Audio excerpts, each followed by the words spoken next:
but you're never gonna be me. Look the other way, what I'm doing ain't easy. Bloody hands stained from the people who deceive me. Muddy hands break through the chains, go free me. People like sheep, move feet, hurt it easy. You don't wanna be fast asleep when they see me. Better stand tall, ready for a fight, believe me. When they try to change, you can say no, free me. So he's been looking.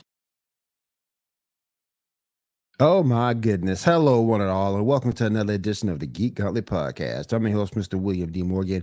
Got a cast of thousands, and when I say thousands, I literally mean thousands. We got a special guest here from GNN and Johnny Lynch.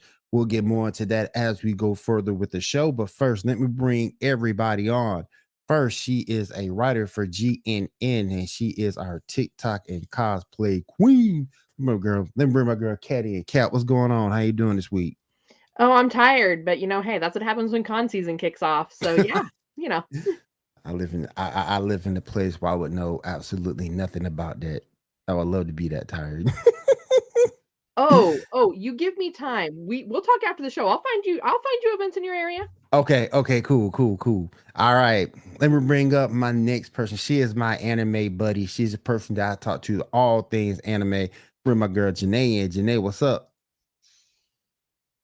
Oh, she done left me for a minute. Her mic. She's trying to fix her mic probably. All right, we'll bring her back when she's back on screen. All right, let me bring on the next person. He is the Twitter overlord. He rules Twitter with an iron fist. He also is with GNN as well. Let me bring my man Ambrose in. Ambrose, what's up? I'm doing a lot better than Silicon Valley banks, I'll tell you that much. Oh my goodness. All right, let me go ahead. Hopefully we'll get her back. All right, let me bring in our resident streamer. She handles all things video game for us. Let me bring Diamond. Diamond, how you doing? What up, everyone? How you doing tonight? I'm doing good. How are y'all? Good. Chilling. Doing good. Let me go ahead and bring in our special guest from GNN. Him and Ambrose got some special things they're gonna go over for us with the network with us tonight. And bring Johnny in. Johnny, what's up? Hi. How you doing, man? Good to have you. And last but certainly not least, this man has done this with me for over 3 years. From my man Shaw in. Shaw, what's up? What's up? How y'all doing, everybody? Doing good, Shaw. Doing good. Hello. Shaw got me watching Picard, and it's like I am really, really enjoying this season so far. Yep. Oh my goodness, it's been so good. If you guys haven't watched it, you guys need to go watch it. I am a little bit behind, so y'all might have to kind of brief me and catch me up. Oh, it's been so good. Oh man, we even saw old girl, Shaw. Dog, can't remember her name. Number one's wife. Troy. Yep. Troy. We saw Troy in the last episode. I was like marking out. Man, it's like, what? All right, I think we got Janae back. Janae, what's up? Maybe her door back? I heard her door close. She got some audio going on. There she is. Yep. What's going on? Good. My husband was helping me with my mic and my camera situation. Oh, cool. And then my son barged in and it's like, get out. Nah, you didn't help me now. Get out. Before we get too far, we actually have a my son wasn't leaving.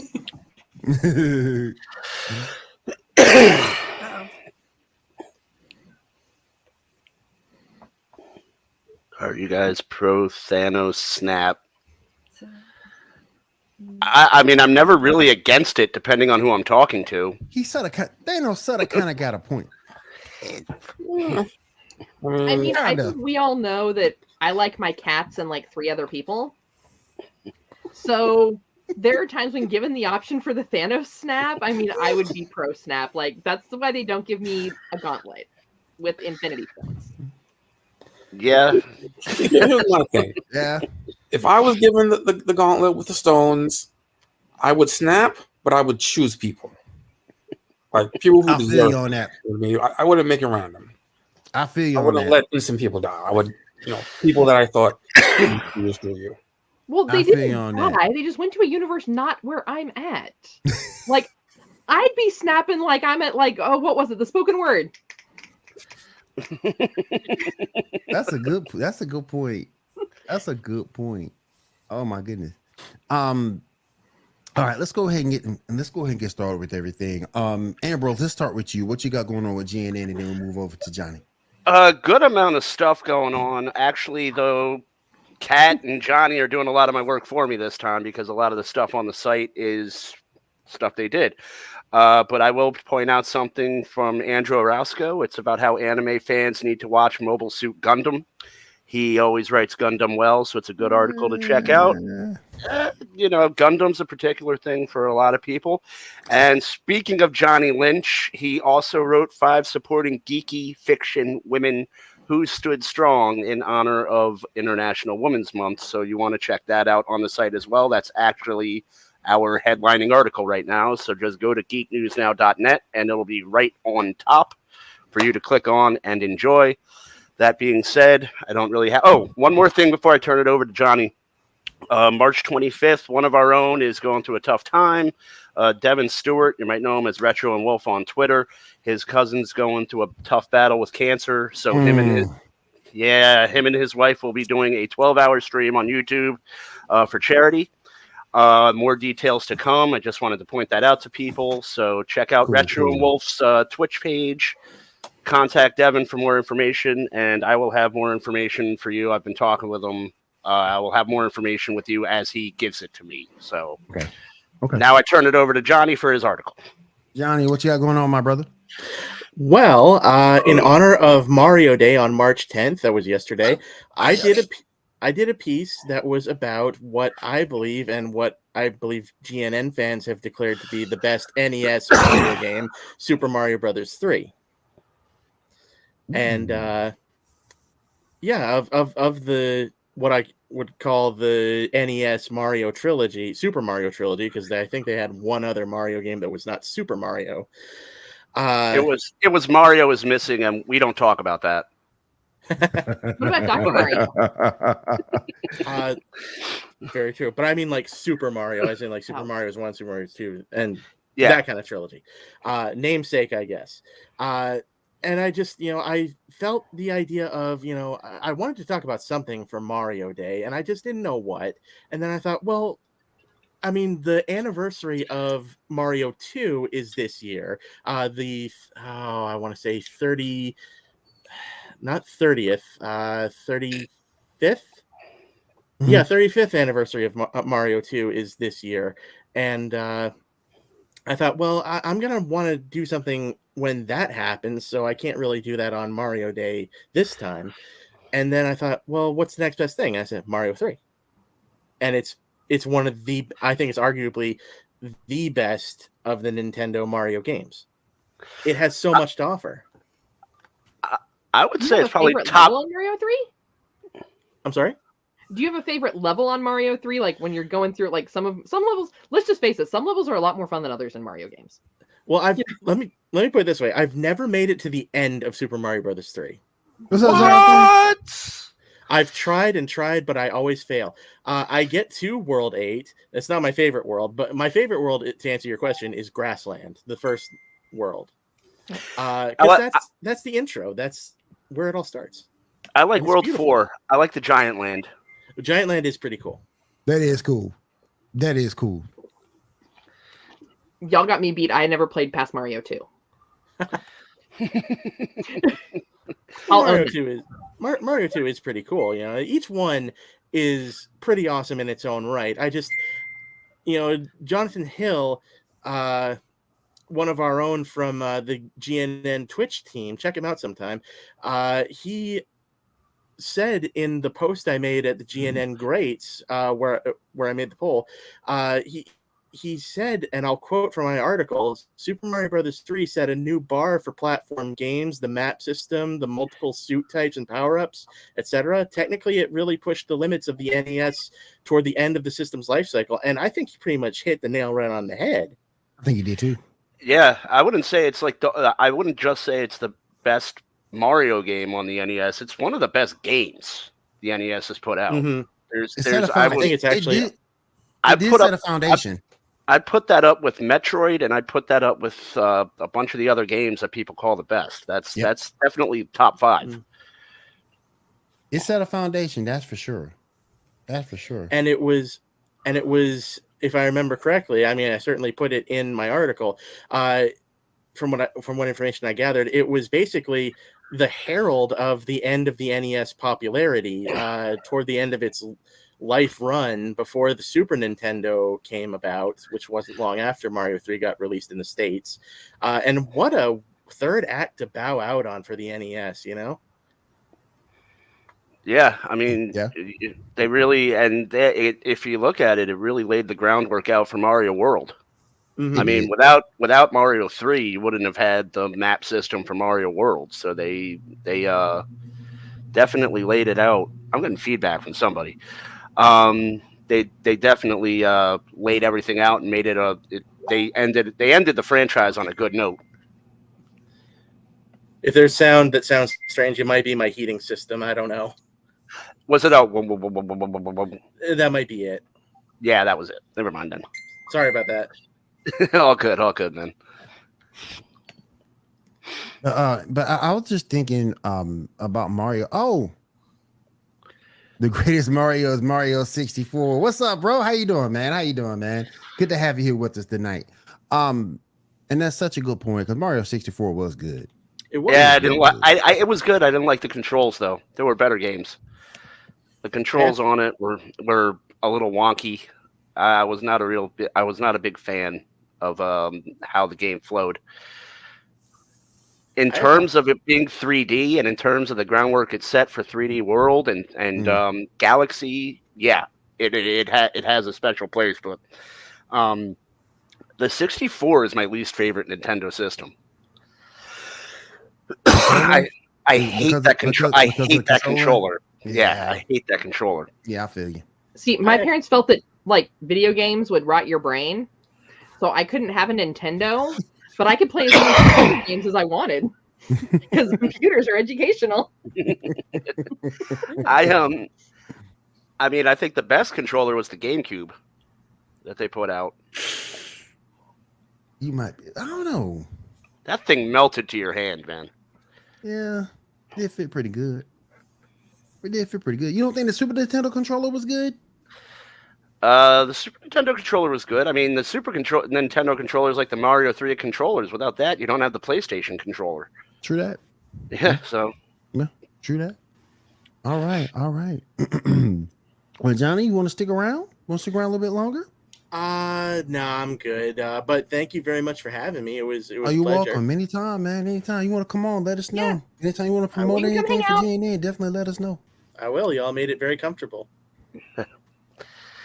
Thanks, Johnny. Thank you so much, my friend. You have a good night. Thank you. You too. Take care now. Good show. Thank you. All right, you guys. That is Johnny from GNN. Good guy. He came up with a good idea, and we need to find a way to implement that. Because his idea was to go to various shops and start highlighting older systems. And I love that idea. So we need to make that happen at some point. You know, we actually have a chain of shops here called Game Over that pretty much all they sell. So they're a quote unquote like used game seller, but they carry a lot of the old consoles.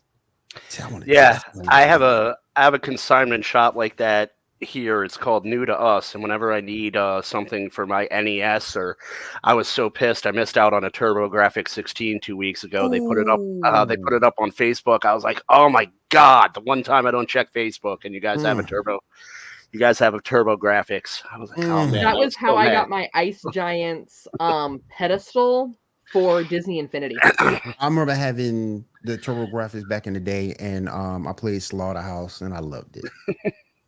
And I loved it. Oh my goodness. All right, let's go ahead and move on further with the show. Shows of the week. Let me do this real quick, and then we'll get into all the shows. I don't care what y'all say though. Flash was trash. Let me go ahead.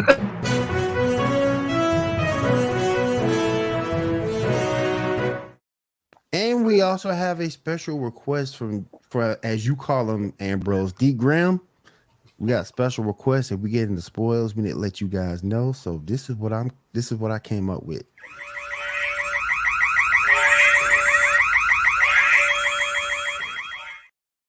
There we go. So I mean, y'all know what we do here by now. So I mean, if you haven't seen the shows yet that we talk about, spoilers will be present. Just want to let you guys know that. I thought I was being locked up again for a second. All right. You go back to the joint. Like we said, we always like to go ahead and get the trash out of the way first. So let's go ahead and talk about this week's episode of The Flash. Yeah, let's get the trash out the way. Now, get the trash out the way. To make sure I am actually caught up, this is the episode where they actually ended up capturing Ryan, correct? And they saved Homeboy? Yeah. Okay, good. I'm caught up. Yay. Okay. Sorry. After last week, I was a little bit confused as to where I was in the time-space continuum, so I needed to make sure I was on the right episode. To ensure she was. In this week's episode, we actually find out that the Red Death that we are seeing is a alternate universe version of Ryan, who many of you know as Batwoman. She's back for an episode or two. Oh my god. And if you recall the week before's episode that left kind of on a cliffhanger with Ryan showing up at Iris's apartment. And that's how we find out that she's from an alternate universe. And the reason why she's doing this is because the Flash in her universe is evil. So he's like Reverse Flash. He's the bad guy. And he is doing everything he can to wreak havoc in her world. So she's come through to their universe. And as a result of that, she has to get back to her timeline to stop this other Flash from destroying things. Allegedly. I don't know if we really don't know. Yeah, she might be lying. I don't know. Yep. We also started to see, and I'm blanking on her name, the Flash's stepmom. Cecile, yeah. Cecile's powers are now becoming much stronger. Yep. Because part of the attack on the city from Red Death resulted in this massive lightning storm, which breaks a window and glass goes flying towards their daughter. Which, once again, proves my point. Children in comic books are just there to be in the way and create a problem and havoc for everybody else. But this did reveal in Cecile's case that her powers are getting stronger because she was able to stop and surround this flying glass shards before they could get to her daughter and kind of stop them in their tracks. So she's the Invisible Woman? I don't want to say that. It was more like she was able to use her empath powers to stop the glass. Oh, okay. So her powers are evolving beyond just the empathy point. You also, there was a decision to kind of in a way split the family, which for me as a D&D player, we live by a rule of you never split the party. So we'll see how that pans out at the end of the season. So what did you guys think of this week's episode? Not as good as it could have been, but it had more than 2 moments. The whole storyline wasn't good. The only good thing for me was the fact that we got to see her at the end of the show as Batwoman. That was the only thing that really saved it for me, because I always thought she was better of the two Batwomen, and we got to see her. And she does Batwoman far better than she does Red Death. I mean, Red Death was just you have to hate the world a certain amount to be a really good villain. I just don't think she hates the world enough. Yeah. So they should have just cast me. Oh my goodness. But I think that was the only good part that we got from it was the fact that she was Batwoman and we saw the Batarang throw down the suit. She fought. I think that was the only good part. Then she met everybody else from Team Flash. I thought it was an interesting dynamic too, where she kind of met the bad guys and said, "Hey, aren't you supposed to be evil?" And it's like, Barry said, "Long story," and they all laughed and chatted it up and stuff. So, worst line ever. Worst. I will get to that worst line ever later. But oh yeah, we get to that later. I thought that was cool, but other than the end part as her as Batwoman, this season so far. See, this is the last season, and this is what Ambrose was pertaining to. This is supposed to be your last season, but yet you give us this trash. It's like you just gave up.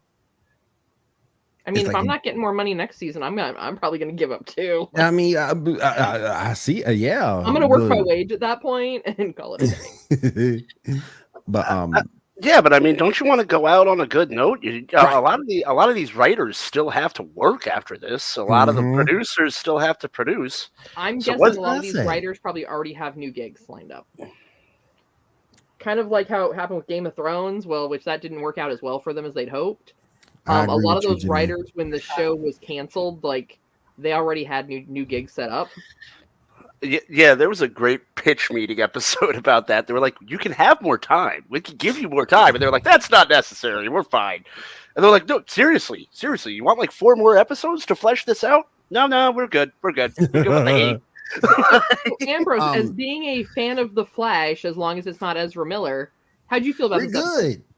I haven't been watching the show because I tuned out after season 5 because it just wasn't.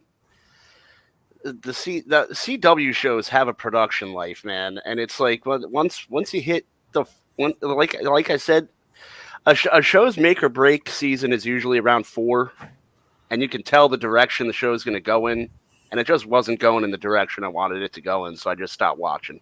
Okay, Janae's having some issues with her internet, but she is still with us in the chat. I think she was forcing it too when she was playing Red. I think she was trying to and she didn't like the fight scene at the end. I'm just saying, like at the end when they were having their little banter about like, "Oh, it's good to see you," and blah blah blah. This is Batwoman, you know. And it's like, wow, like are things always this exciting in Central City? Oh, it's. I thought it was interesting too. I'm like, really? I thought it was interesting too. Did y'all catch it? Barry made a speed shield. Yeah. And I was like, what the? Well, really? And Keoli actually has powers. Yeah. And a speed shield? Really? And then the way we already had lightsabers. I'm shocked they hadn't been sued for that. And then we had Chester go all crazy about Batwoman. She's so badass. She's so bad. He was marking out. So poor Batgirl is like still canceled. All right. Well, speaking of lightsabers, since you brought it up, how about this episode of The Mandalorian? I've only seen episode 1, so I got to catch up. It was pretty good. It was good. I thought it was good. I thought I like the direction it's going in. A little bit slow paced for my liking. I'm hoping it picks up a little bit. But they can't have lore and story when it's just bang bang snack snack vroom, vroom, all the time. I want guns. Not one person has been shot yet, Kat. Not one. This is a travesty. That's not true. He shot the little creatures in the cave. Oh yeah, that's true. Over my husband's setup. It's all good. But what I want to know, and I brought this up on the Geek Gauntlet, I want to know why they were like, "You're not a Mandalorian until you purify yourself," and why wasn't he just like, "Dark lightsaber, you're not a Mandalorian." Because he's going by the old way. Well, so yeah, his clan of Mandalorians does not recognize the dark saber. Yeah. Well, they would if he used it. No, because so one thing and I think we touched on this. Mandalorians are, yes, they all originally came from Mandalore, but when you get into the lore of things, which nobody wants to get into because they didn't have lore in their bedrooms with their dolls. Damn. So, Damn. Action figures, Cat. Damn. Action figures. They were Okay. action figures. yes, I know. My Barbie action figure, she had a job too. But, Oh. I love you, Cat. so when Mandalore kind of fell apart, you had certain Mandalorians that were part of the clones that broke off into separate tribes. And some tribes, such as the tribe that Bo-Katan is from, they recognize power, they recognize certain rituals. That's why they recognize the dark saber. So if Bo-Katan returned with the dark saber to her clan, they would recognize her as the leader. For the clan that Din Djarin. I'm going to be like the mechanic lady. Can't pronounce his last name. Din Djarin. I finally could roll Din it off. Djarin. They Hispanic Burt Reynolds. Yeah, they recognize more in a ritualistic sort of way. So more of it like a Native American or First Nation people. They see things such as the water from Mandalore as a way to purify you from the ways of the outside world and bring you back to your true core as a Mandalorian. That's why they don't ever take off their masks, where Bo-Katan, various other tribes and sections of Mandalore don't follow those same rules. See, I couldn't be in that tribe. I'd be like, it's hot. I gotta take this mask off. Like, it's like cosplaying. Eventually, you just get used to it. I mean, I'm an alcoholic and I can't drink through this thing. No. You get a straw. You get a straw. You put it right up below. You get drunk faster. Go ahead. I've got solutions for excuses all day long. My husband said, why, since he was going to get purified anyway, why not just leave the helmet off until he got to Mandalore to go to the water? But I was like, it's the principle. See, right. the fact that he had to take it off in the first place brought him shame. No, the thing that got me, guys, and you know, like I said, in the new Star Wars lore, I'm not where, you know, people like, you know, Debbie and Ambrose and Kat are at, but the thing that got me, I was watching don't put me on the same level as Debbie. I am so far behind her. I'm so far behind her in that race, I think I'm winning. But the thing that got me, guys, that got me intrigued, I think I was listening to Can't Take the Happy Hour, which you can find on the GNA YouTube channel every Thursdays, 8:30 p.m. Central. I think they were talking about Bad Batch, and they mentioned ice gargoyles. And from that point forward, that makes me want to watch Bad Batch. I gotta see them. I gotta see them. But what I want to know is, though, they never really, because I'm into Clone Wars now, and I'm only on season 4, but we never really see the destruction of Mandalore, and I'm kind of confused because when you watch Clone Wars, only the bad guys are wearing the masks. So what happened to all the other actual people? Keep watching. Yeah. And you also have to realize bounty hunters, let's face it, Din Djarin is being painted in a very, very good light as far as bounty hunters go. Nothing wrong with it. It's a respectable profession. You're right. It's an absolutely respectable profession, just like being an assassin and a capo for the mob. Yeah, exactly. You're getting rid of people that people don't sound like it's so amazing. People don't want these people around anyway. This is an amazing spot to be in. This is an amazing job. I could have an entire conversation that makes you think that taking up a life of crime is the way to go. Damn. I mean, you're getting rid of people no one is gonna miss. It's not really a problem. I mean, it's like if you've ever seen The Third Man, the guy's on the Ferris wheel. He's like, really? If one of those dots down there disappeared, are you going to tell me you'd feel sad? That's true. Yeah. That's true. But that is why, for the longest time, until what up, Dan? They did the Prison's Mandalorian coming, man.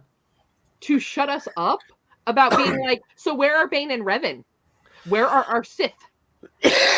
So they gave us the Mandalorian, but to appease the Skywalker tribe, they had to make him like give him redeeming qualities and make him a good guy. Mhm. So they had him not just turn over Baby Yoda and be like, "Yo, credits." Yeah. So Yeah. I agree with you. I think with the Skywalker saga, they need to just finally wrap it in a bow, throw it in a trunk, it's the cult throw of some Skywalker. It's the cult of Skywalker because there are too many people out there that are like, "Oh, the Skywalkers, we're not worthy. We're not worthy. Please put us more Skywalkers. We're not worthy." And they run around like little, like the Ewoks. They've so toned them down. Ewoks are some of the most vicious, cannibalistic creatures on the planet. They made them cute and cuddly. Now, mind you, I might find an Ewok cute and cuddly. It's like a bunch of midget. It's like a bunch of midget cocaine bears. Yes. Damn. I ain't seen that movie yet either. I gotta go see that movie. Don't piss Where off. do you think that they got the stormtrooper helmets they were using for drums? Mhm. Where do you think they got a full size dress for Leia? True. Yeah. Yeah, Those yeah, stormtroopers yeah. didn't just set their helmets down and be like, "Hey guys, what's up?" Yeah. Like,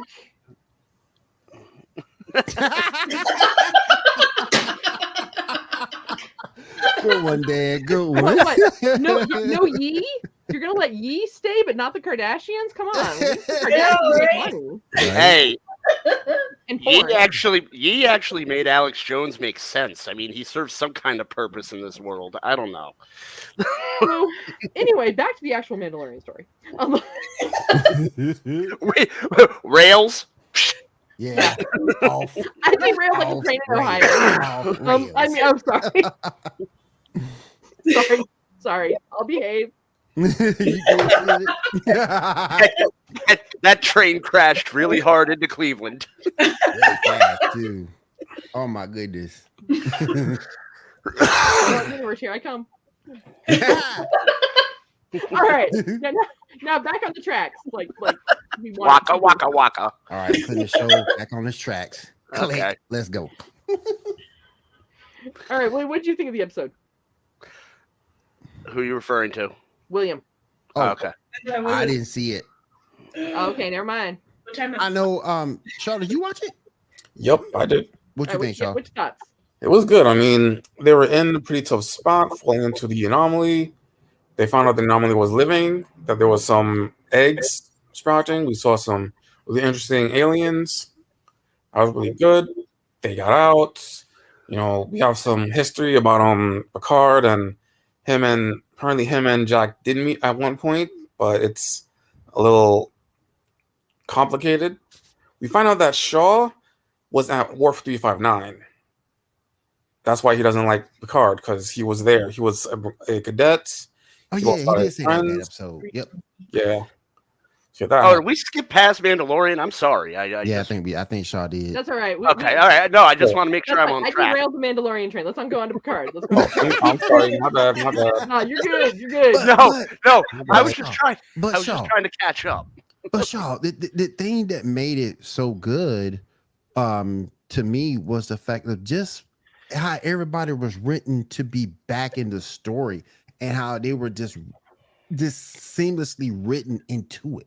That's Yeah, the I thing agree. that makes it incredible to me. Yeah, I is the agree. fact that you've had these characters that we haven't seen in forever, and you just bring them back, and they all make sense to be in the story. That's Yeah. the thing that makes it amazing to me. This is just the beginning. We still got Jordy to come back. We still got a couple others. We're not done. So, Yeah, there's only episode 3, right? Yep. Yep. So in order to see that, it was just incredible to me. And it's a good series. I tried to pick it up on season 2, but I was so late in the story that I couldn't. But now that I'm back watching it in the early going, it's a little bit easier to keep up with. Mm-hmm. Plus, it gives me the excuse to keep my Paramount Plus subscription, because that thing sure is about to be gone. Right. Well, I Am mean, I the only person that likes my Paramount Plus subscription? well, I mean, if they'd actually put that subscription money into, I don't know, like making it not take dial-up time to load. Right. Yeah. Now, Like, I'm you're going to charge me that kind of money, I mean, I shouldn't be waiting to hear the AOL tone. I mean, I don't understand how my kids' Paw Patrol episodes load up at the click of a button, but like my shows, it's like, what the hell? Where's my show? Now, Because they know that children cannot wait. Cat, you mean this sound? Yes, like subconsciously every time I'm loading up Paramount Plus, like that's what I hear in my head. Because it takes that long. It doesn't really do that for me because mine's through my Amazon, but it still takes a little bit to load. But that's what I hear in my head when my wife tells me to do something. Oh, so you're the guy who, like, the connection cuts out when the picture gets halfway loaded, like it loads right here. Then Yeah. it cuts off and you got to start over. It'll be like I clean. What I'm talking about. It'll be like I cleaned the ferret cage. I told you to clean the basement. I don't know. I'm just out. I mean, you know, I clean something. I mean, you know. All right, Be so happy. y'all just rail like Norfolk Southern train again. Quick question with Picard, because I mean, there's some news here that Robert Beltran actually turned down a role in Picard. Yeah. Because of the Seven and Chakotay romance. Yeah. So Robert Beltran played Chakotay in Voyager, and at the very last episode, there was a relationship between him and Seven. I remember that. Yeah, he decided not to come back to continue that. Mm. Okay. All right. Is the host of Beyond Belief Factor Fiction back on the show? I don't know who that was. I think that was Stryker. Oh yeah. He's on. He's been on for a while. Yeah. I love that guy. Matter of fact, the last episode he directed. Yep. Nice. Had his name in the credits and everything. Mm-hmm. Woo woo. All right. So The Last of Us. Once again, Kat's been in a little bit of a time loop. So this was the one with the creepy pedophile guy, right? Yes. I'm just gonna call it that. Wow. No, it was Dahmer People Nommer. Still, Pedophile in this show? It's venison. You didn't pick up on that? The hell?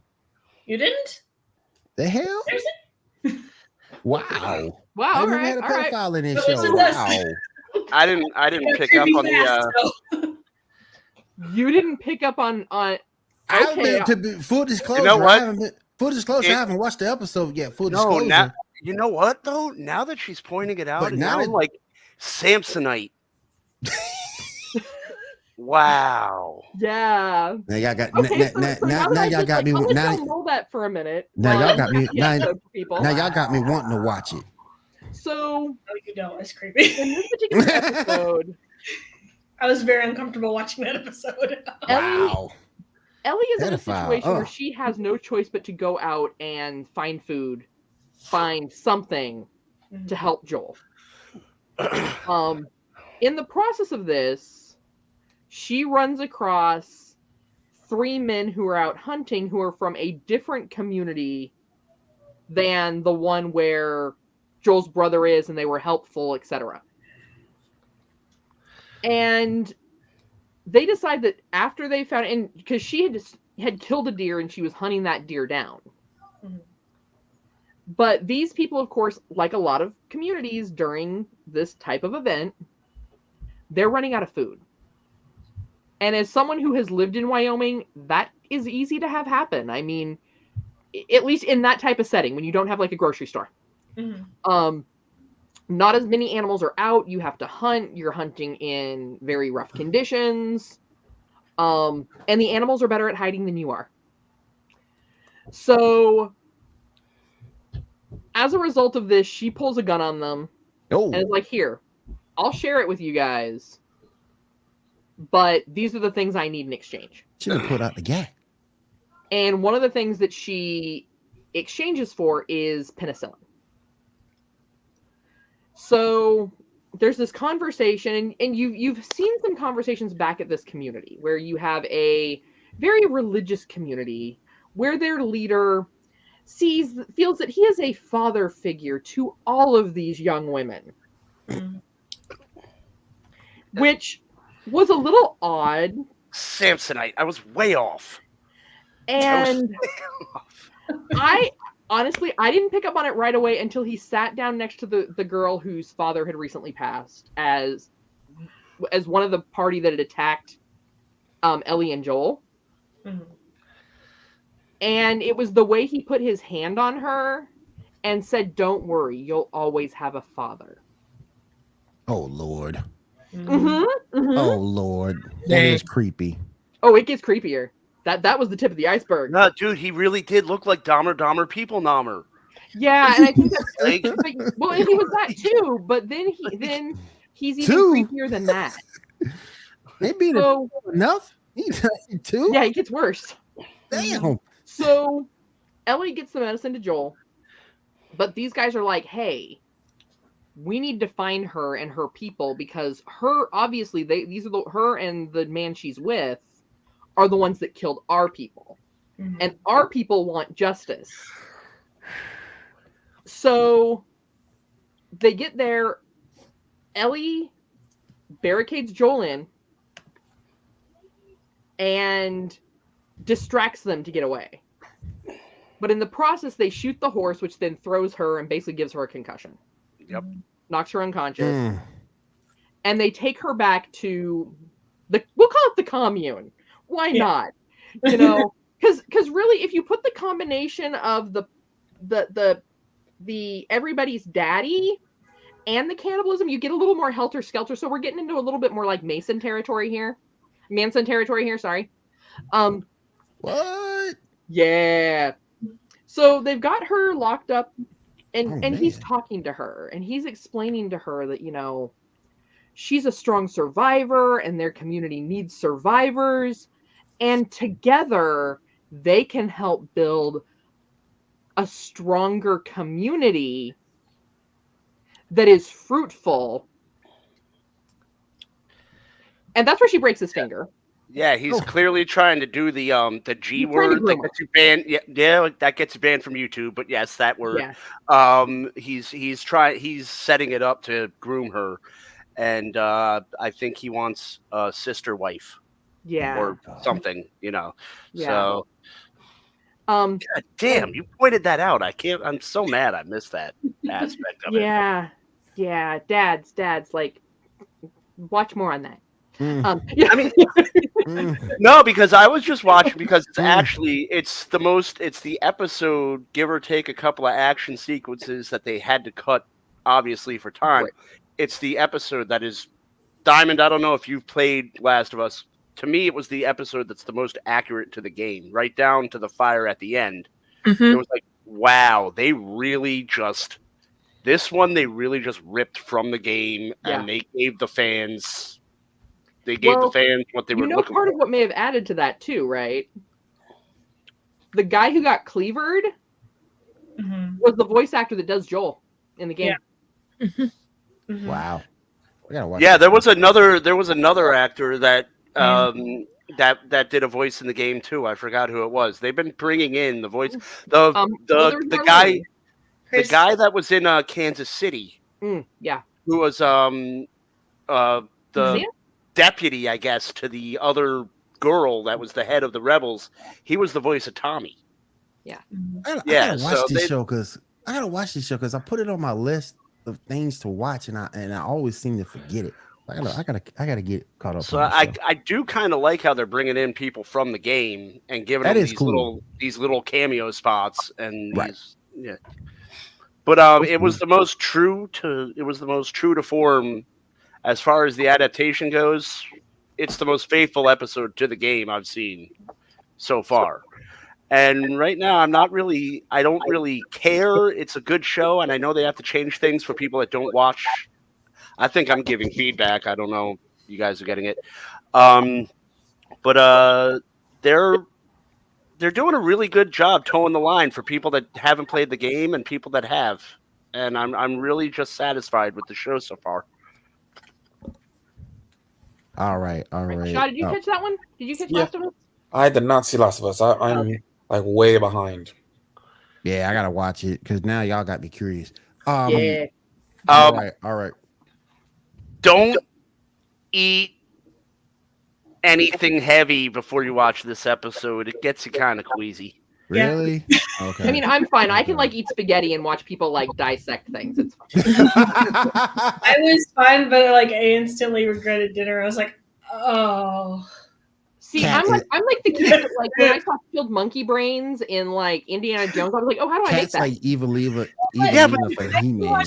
Saw movies. Yeah, but that's like something that I'd actually eat if it was presented to me. Like, I don't dig like, oh, it's venison this time. No, it's not. It is not venison.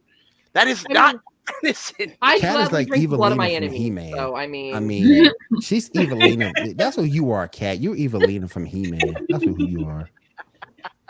Oh my gosh. I'm just saying it's a very common belief that if you eat the heart of your defeated warriors, you gain their strength. Okay, can you eat Kevin Smith's heart and make He-Man good again? But I like Kevin Smith. He's not in the category of my enemies. I like Kevin Smith from like 20 years ago, but now he just cries at Star Wars trailers and ruins He-Man. We'll get into He-Man in a little bit, but the first thing I want to ask, Janae, do you have any anime news for this week? I don't know if you did. Do. Okay. Kat helped me with some stuff during an interview with Michael B. Jordan. He listed his top 5 anime picks, and I personally think very generic. Is One Piece, Dragon Ball, Naruto, Bleach, and Hunter x Hunter. And it's just like, hell yeah, generic. Those are all just generic as hell. It's like the top 5 basic bitch anime. There you go. Oh, wow. Hey, man. It's just like nothing. There you go. Like, that's what it is. I was actually surprised he didn't put Attack on Titan on there. Or Cowboy Bebop. That to my watch list of all animes. What was that, Diamond? Let me just remove those animes from my watch list. I'm funny. I still think No. Michael B. Jordan is like Michael B. Jordan is like closer to my generation of anime. Mm-hmm. I feel like when he's giving that list, though, it's like these are the 5 that I've heard recently. Right. Like he hasn't actually watched them. It's like, oh, this is just what I hear people talk about. Right. But at least own it. Like, I'll tell you, I don't normally watch anime. The anime I've watched, I've liked. I have 2 animes that I really like, Trigun and Cowboy Bebop. But I'm not an anime fan. You know, at least own it. Don't just don't list animes. Exactly. It's on list just to be safe. And then you have those people out like of the woodworks. Go ahead. Or then you have those people out of the woodworks and Twitter like, "Oh, what episode have you watched?" Or like, "Have you seen this part?" And they're like, "I don't know. I don't know. I don't memorize all of it." plus, how safe with that list? How safe can you be? Well, I joked with Kat. I'm like, that would have been hilarious if he would have said Food Wars. That would have been funny. That would have been funny, and people would have been questioning his sexuality at the same time. Like, that would have been hilarious. That would have been funny. That would have been funny for real. Damn it, Wallace. Damn it, man. What was my other thing? There was another one. There's going to be, they've officially announced that there's going to be 4 brand new episodes starting in September for the 20th anniversary for Naruto. And the Naruto debuted in 2002. Mm-hmm. And it'll begin, the stuff will begin in July. Naruto's all right. In Japan. Right. In Japan. So I have to ask, as someone who's never watched Naruto, is it going to be more than 4 new episodes of Naruto running? That's all I know about Naruto. All I know is my kid Naruto runs. I tell her to pump her arms. Naruto, Naruto, or if you say Naruto's all right. I tried watching the anime. I was only able to read up to like 10 from the manga because that's how many my brother had before he moved out. But I've tried watching the anime, and it's very like fan Is base. manga better than the anime? Yeah. Oh hell yeah, hell yeah, It's like, so I wish I would have just watched or read the manga. The rest hell of the yeah. manga. There's so much bad anime that the manga trumps. I can't stand the anime version of Black Clover. Can't stand it. But the And I manga's a tried little bit. episodes of that, and it's like, But the manga's a little bit better. A little bit. It still sucks. The manga and anime both suck, but you know, all right.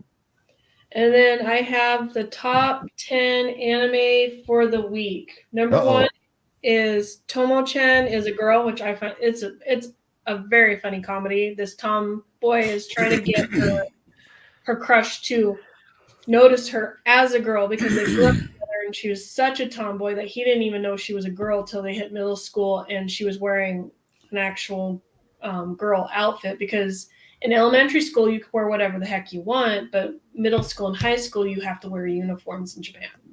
So she always wore boys' clothes basically in elementary school, so her friend thought she was a boy. So that anime is hilarious. We seen that trope before. Number two, which I Isn't haven't. that like the ponytail and glasses thing from We like seen that trope American before movies? too. We've seen that trope before too in Sailor Moon. Well, she also always wore her hair short too. Yeah. So, and her dad runs a dojo and everything, so she fought and that, and she was very rough and tumbled and things like that. So, number two, I've never heard the number two and number three. I've never heard of these two animes. Was The Angel Next Door Spoils Me Rotten. Number three is The Miracle Revolution of the Reincarnated Princess and the Genius Young Lady. That's one whole. The hell? That sounds like a harem anime. How the hell do you? That's it. That got harem screaming all over it. Right? That's one of those things where it's like you hit if they still had a TV guide channel, How the you'd be hell like, And how Sometimes the hell do you SEO that? How the hell do you promote that? That's a long ass title. 4 is Blue Lock, and I believe that is a soccer shonen anime. See, I can't get down. I don't know about y'all, but I can't get down with them sports animes. I don't understand them. I can't get down with sports animes. For sports anime wise, it's very I've like never been into volleyball, but watching Haikyuu, I was just like, oh my gosh, I didn't realize that volleyball was this an intense sport. The one about the gym, I got into that one because it was hilarious. Mm-hmm. Oh, because you had like the two girls that were like polar. Oh, I know what you're talking about. That one's good. Will. That one's Yeah. good. That one's good. I know exactly which one you're talking about. That one's good. Yes. That's awesome. Number 5 was Bongo's Stray Dogs 4. Number 6 was Vinland Saga Season 2. Yes. 7 was Damachi 4 Part 2. My Hero Academia Season 6. 9 was Buddy Daddies. And 10 was The Ice Guy and Cool Female Colleague. So those are the Saga should be right. Are we sure that's not H anime? Hey, Vinland Saga should have been up higher. Where is Lupin the Third? Right? Oh hell no! He done went back to the day. This is current anime, not old anime. He done went back to the day on me. Damn. Lupin the Third. I ain't heard that in a minute. Right? Damn. All right, I've watched 3 animes. Damn, I ain't heard Lupin the Third in a minute. So much trouble nowadays. I will say this though. I'll say this though, and maybe I'm kind of telling on myself a little bit, but to me, the older anime, it means more because the storyline back then was better. It was more original. It wasn't all this harem bait stuff. I mean, I'm down. I'm down for a good. We anime. never say no to fan service. Right, that have some of it in there. But when it's just based off it itself, I can't get down with that. Shit Hero to me was great until they brought out that Rough Talia girl, and they really started emphasizing on her. I think also the old anime meant more to us because we had to wait like 60 days to get it from Japan. Yeah. Yeah. It's We sad. So like appreciated it was it like more. months between episodes. Right. We appreciated it more. Yeah. Mm-hmm. You know, we didn't have Crunchyroll back in the day. Nope. No Funimation either. But a little fan service I'm all right with, but when you base it all by it, even High School DxD, as much fan service as we got in that, you at least got a good story from it. Yeah, I mean, but then High School of the Dead was opposite of that. It had so much fan service that it was destroying the story. Yeah. It really was, with exception of that one scene. I mean, fan service just gives me great memes. Like that's really. I mean, hell, Sailor Moon had fan service. Yeah. Still had a story though. I mean, every time a Sailor Scout transforms, fan service. You know, It was very toned down for America, though. Yeah, it was, and then we never got Starlights. There's no like cleavage and stuff. Yeah, and then we never got Starlights either, which I thought was kind of interesting. We didn't get that till much later on the streaming services. Much later. What you mean? All animated shows aren't for kids? Right. Oh hell no! Oh hell no! Wait, what? Oh no, Cat! You just Cat has started a whole new bag. I've been letting my kid watch South Park. Oh, that's fine. You all right with South Park? Is That that- ain't nothing, man. is That that ain't why nothing, she man. keeps My telling kids me- watch South Park. Is that why she keeps telling me to go fuck myself? My I thought kids watch because South she was repeating Park. what you said. I thought because she was repeating after you. Every time, Oh, every time I play Sonic, every time I play a Sonic game and I intentionally get Tails killed, Daddy, you let Tails die here because my daughter, you bastard. I mean, you know, I'm just saying. No, me and my wife are both foul mouthed. We have like a thing though, because my curses usually come with hyphens. So if my daughter comes in and she's like, "Oh, good job, F stick," it's like, okay, yeah, that was you. Dang, But like if she just straight up curses, it's like I look at my wife, I'm like, you. was you who did it. You. All All right, right. Janae. Thanks, Janae. We appreciate that. Diamond, you got any video game news for us? So, Warner Bros. Delayed Suicide Squad again I saw that. to add more Pissed me color. off. Why are you waiting? It was probably because of the backlash that they received for the most recent trailer with the microtransactions and having to hide behind like a DLC pack. That's a good point. The world That's a good nowadays. point. look, and Have they never my- played a game by EA? Right? That's how these games are. Yeah, Microtransactions. EA is just pretty much propped up by Madden at this point, and they have to get money from somewhere. So you have to. That's why I stopped buying them. Ain't nothing but Yeah. a Roger update. I don't really buy anything from EA. There hasn't been a game I've really like. EA, Ubisoft sucks, but I've been like, okay, you know, there's some Ubisoft games I'll You can at buy. least deal with it. You can at least deal with it. Assassin's Creed, Rayman, they have a Yeah. library that I'll take. Yeah. You can at But least deal with Ubisoft. EA is like they're a relic. Yeah. Mhm. Go ahead, Diamond. So Starfield has also been delayed with that it has a set release date for September 6th, 2023. We'll see what All happens these on games September being 6th. delayed. I mean, I guess we can appreciate the fact that they want to get it right, but damn. I mean, they also have like an extended look of the game that's coming in June, around E3. Okay. Okay. Maybe E3 can make sense of some of this stuff. Depending on who participates. Right. So Nintendo has had a whole entire Mario Day for Nintendo Direct. Happy Which belated showed off- Mario Day. Yeah, which showed off the trailer for the new movie, which is Cool. awesome. Cool. Cool. We're also getting another Dragon Ball Z Budokai Tenkai 4. Yeah. Go. Yes. Yes. It's been some years, but yes. Oh, I was asking my friend, like, hasn't it been 15 years? He like folded.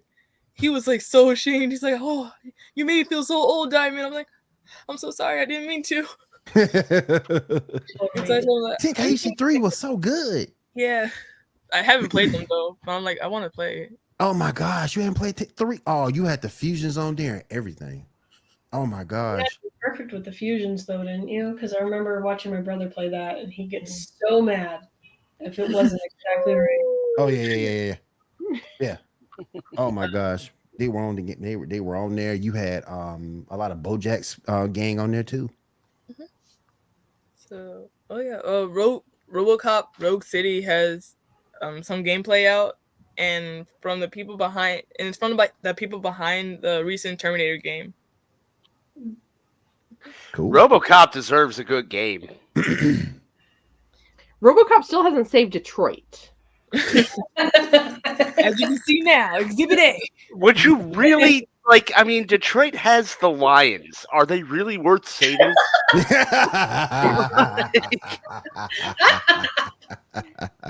Like, they have the Lions. Hey, that's a good argument. I mean, they have the Lions and bad cars. Yep.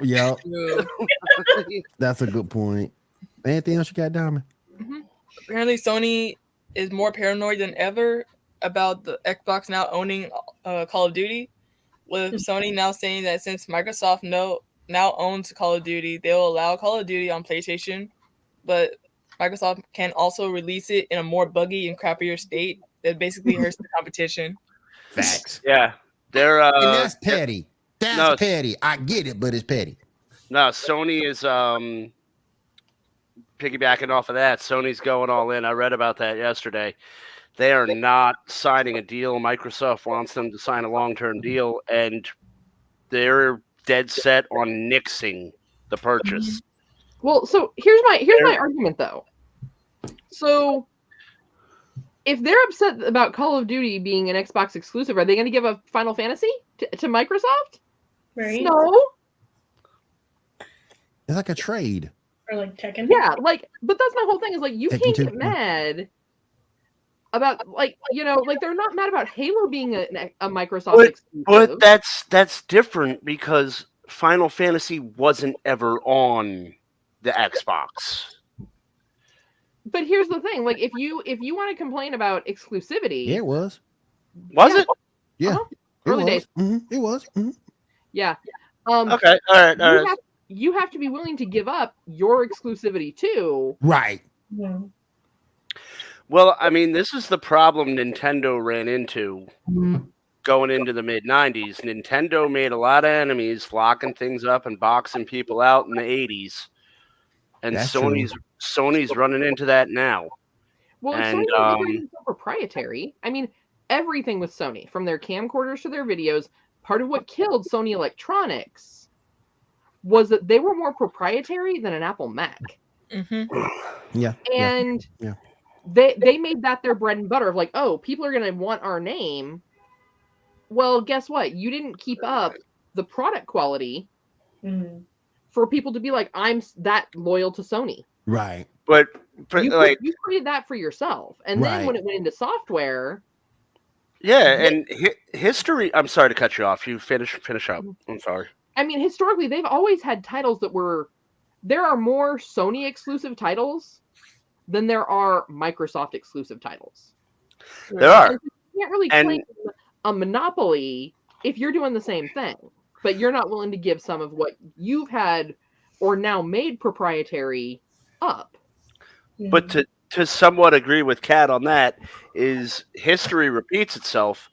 And Sony was mad at Nintendo for turning its back on them and abandoning their partnership. And Nintendo did the same thing Sony's doing now. Nintendo, throughout the 80s, they would threaten people that sold video games. They would say, hey, if you do anything with the Sega Master System, we're not giving you the Nintendo seal of quality. And that seal of quality meant a lot.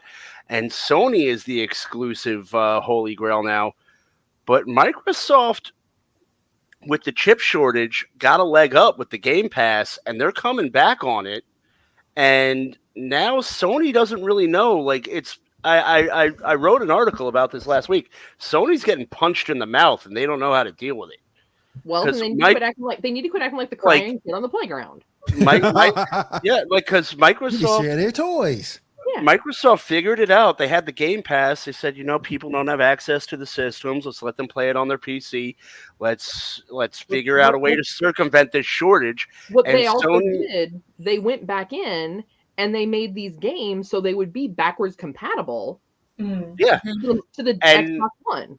PlayStation was like, no, we made it for PlayStation 5. We only want it available for PlayStation 5 because they have the PlayStation Network. They basically have their own Game Pass. When PlayStation 5, when they announced the launch, and when PlayStation 5 announced the launch, they promised us it would be compatible all the way back to the One. Oh yeah, they did, and they never did that. And they never did it. And to this day, there's hardly anything to play on that damn system. Yeah, and so they ultimately, in my opinion, so Sony did the freshman in high school thing. He went up, he kicked the senior in the shins, that senior pummeled him and stuffed him in a garbage can. Oh no! Then he went to the principal and was like, "They're being mean to me." That is what Sony is doing. No, I mean I agree. I think the Microsoft they bought Activision, and I think Microsoft doesn't. The thing is, Microsoft doesn't have to offer Call of Duty. Microsoft can just say, "F you, we're keeping Call of Duty. People are going to buy our systems, and you know what? Nintendo's playing ball." So we'll give the Switch a Call of Duty. We'll give the Switch Call of Duty for 10 years. But if you want to keep doing this, we're going to bury you. And I don't understand. I don't mean to cut you off, Ambrose, but I don't understand how the hell you put Call of Duty on a 30 frame per second system. It's going to look like crap. It's going to look like trash. Straight trash. Dude, and you can't because each other's moms through the Switch.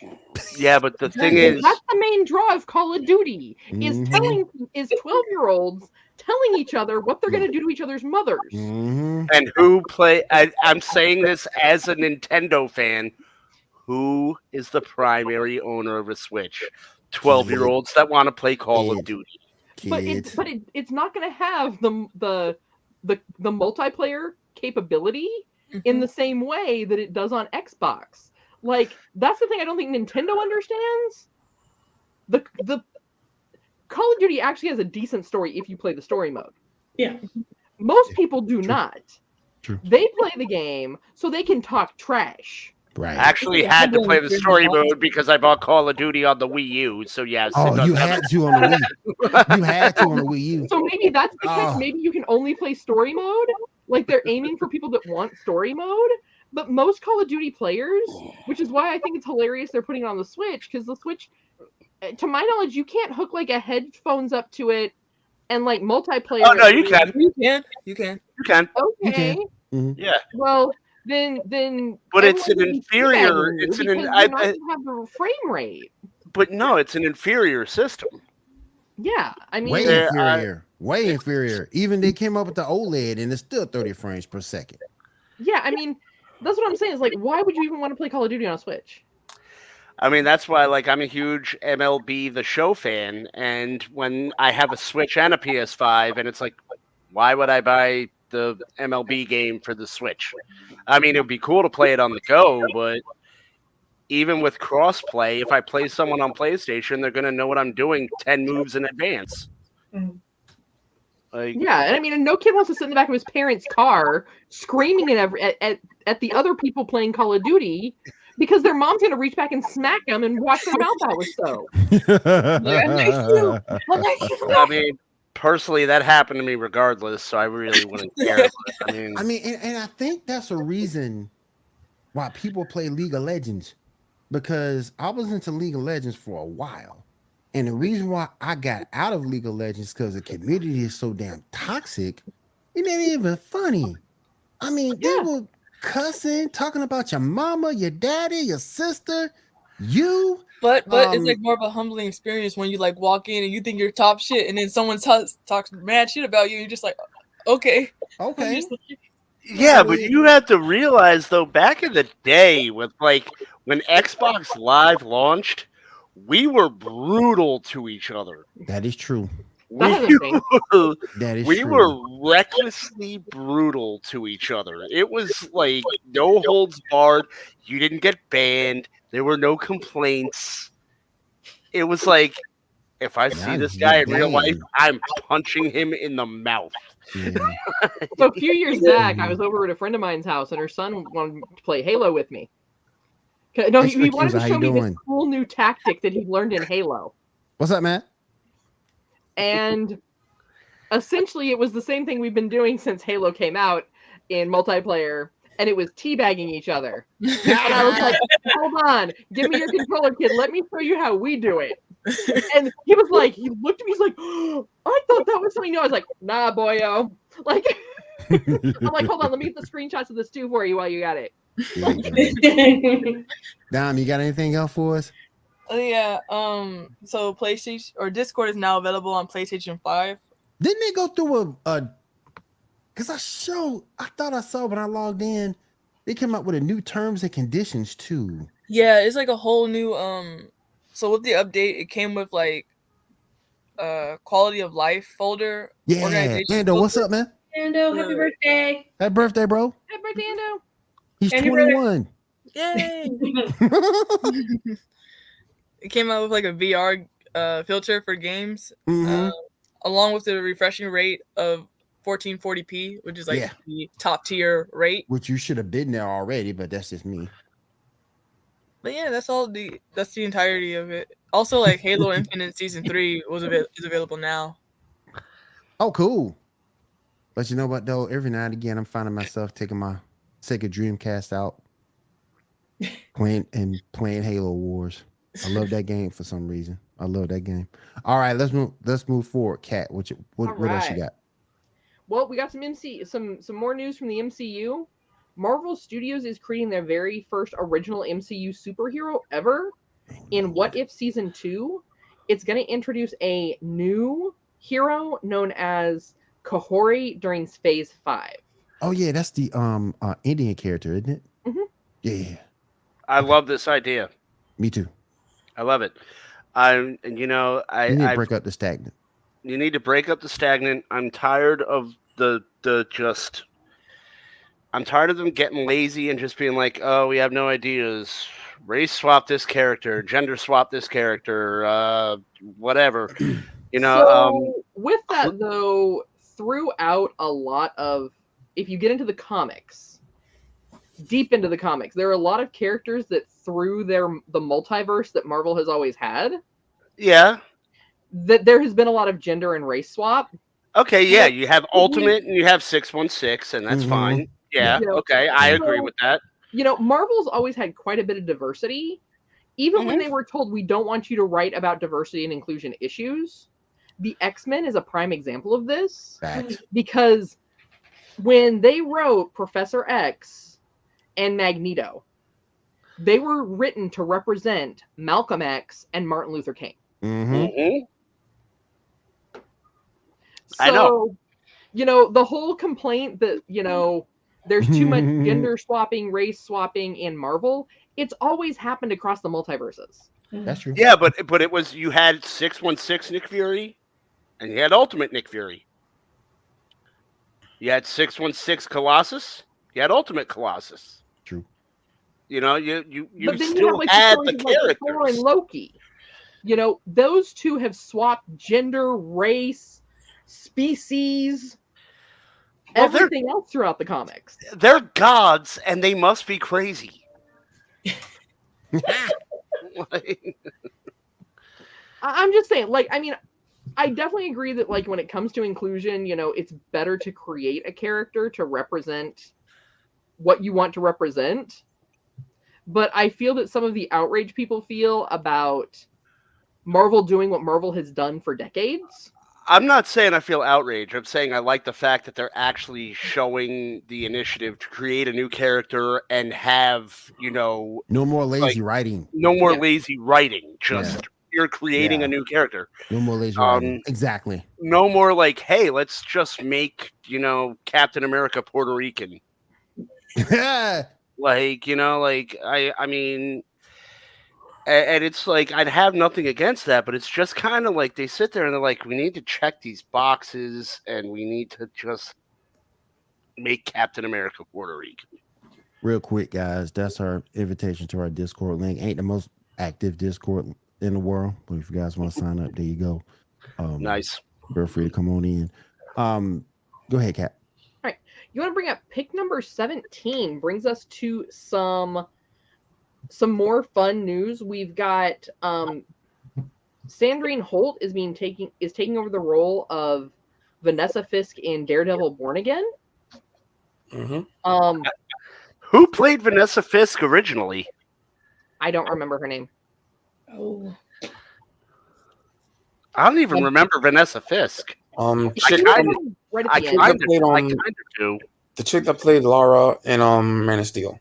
Oh yeah, I know you're talking about. Okay, I know you're talking about. Okay, all right, Okay. yeah. But when you bring up pick 17, it kind of pisses me off a little bit because I thought these two characters were really, really good, particularly for progressing the story in those episodes. And now they're not going to be on there. I mean, I loved Eldon Henson as Foggy. I really liked Deborah Ann Wool as Karen Page. Apparently, she was very divisive amongst the fans. I loved her, but a lot of people apparently didn't like her. I don't know. I think a lot of people kind of got stuck with her from her role in Vampires Louisiana True Blood. Yeah. Oh, True Blood. Like, if I give myself True enough Blood, hints, I'll remember it. Yeah. It's like playing categories with yourself. So I feel a lot of people, especially when she first kind of came in as more of that like weekend damsel in distress character, which you didn't see as much in the comic for Daredevil as you did in the show. Well, it depends on which timeline of Daredevil you read, because there were a lot of times where Karen Page was a damsel in distress. True. But she didn't wallow in the victim of it. There were some where she did. But she usually, and so I think that was where people were trying to have a problem is like up until like really the last few episodes of Daredevil, did she really find her footing out of the fear? That's a fair point. That is a fair point. But I think they should bring her back to do that, because I think she was playing I think she was a good Karen Page. All right, so we also have Empower coming to Disney Plus. We have Say that again. What's coming to Disney Plus? Empower? Yeah, basically it's just a documentary about some of the women in Marvel, basically. Yeah. Like women superheroes, women who wrote, women what? Yeah, both really. I mean, it's about specific actors, but it also talks about some of the women behind the camera too. Okay. Is it about any of the women who did the comics? No, just the movies, MCU. Because Disney doesn't have the rights to the comics. They do. Not all of them. They have right to the content to use it for film, but like when you still purchase comics, they're not comics aren't Disney comics. Yes, they are. Marvel they are. Marvel. No, but they're not. Disney they're not labeled. Owns Marvel, but they're not labeled as a Disney property. No, if you read that fine print, they are. They just let Disney. They just let Marvel do whatever they want with the comics, but everything else. It's kind of like when you see something and it says Lucasfilm. I mean, if you but read I have a feeling if you read a Marvel comic, you see Disney Disney ads. Like they own. Empower though is specifically talking Disney. And then the MCU universe in the films. Mm-hmm. I got you. Okay. All right. I got you. That makes sense. We also have some rumors that James Spader is going to return as Ultron in the Armor Wars. That brings back bad memories. Well, it happens. Avengers: Age of Ultron and his endless list of monologues. Well, that's how you knew he was the villain, because he monologued too much. Like, endless. Oh my god! Like, I'm sitting there. I remember that was when I took my wife to Universal Studios, and we weren't married yet. And I was like, we went to the AMC there, and I was like, how many monologues?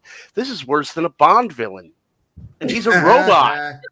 Like, how many robots? How many monologues is this robot going to give us?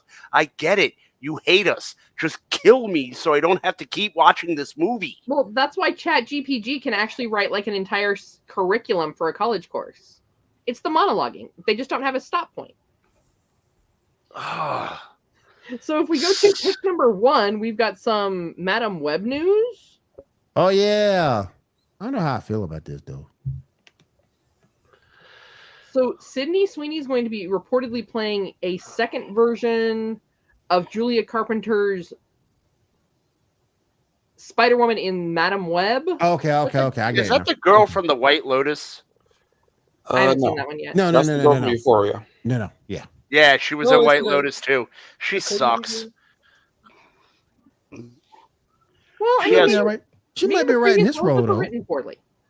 She has one tone. She's one of those. She talks like Paris Hilton.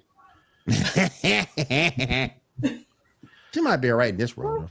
Yeah, you never know. I don't know, man. I mean, I'm willing to give this a chance because you hadn't seen Spider-Woman anywhere else but her whole little 70 cartoon show. yeah, I mean, if Spider-Woman came out to me and I was a criminal, it was like, didn't we see her win, Shaw? What happened? Yeah. Because I thought we only saw Spider-Woman in her little 70s show. We saw Gwen. Yeah, so when she's playing the one from the Iron Man cartoon back in the day. Iron Man cartoon back in the day with the one that has psychic powers. Yeah. Okay.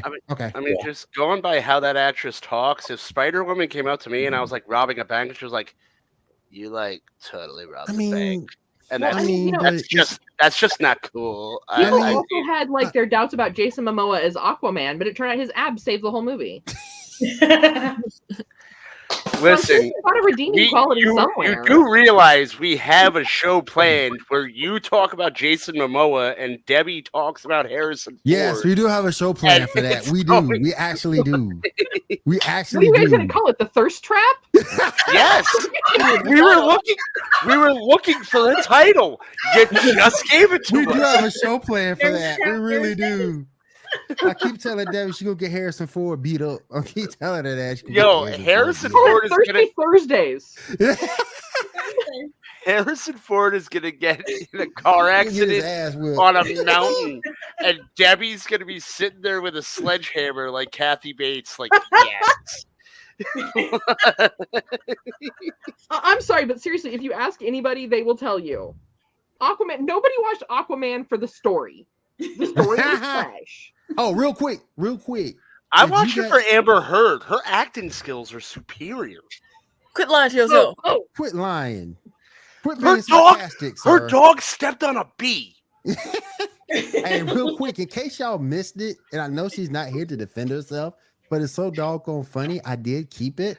And Ambrose, you know what I'm talking about because you were with me. Yo, come on, man. She's not on the show. Because you were with me on a really good podcast. I got to. You gotta hold her till she's at least here to defend herself. Yeah. I'll show y'all later. Yeah, I've got no shame in my game, so It's so funny. She's not on the show to defend herself. You can't. You gotta play fair, man. Yeah, I'll play fair this time. All right. So, MCU head Kevin Feige and Wonder Woman director Patty Jenkins were originally put on Star Wars film projects, but their films are reportedly no longer in active development. The hell you want Patty Jenkins on anything Star Wars?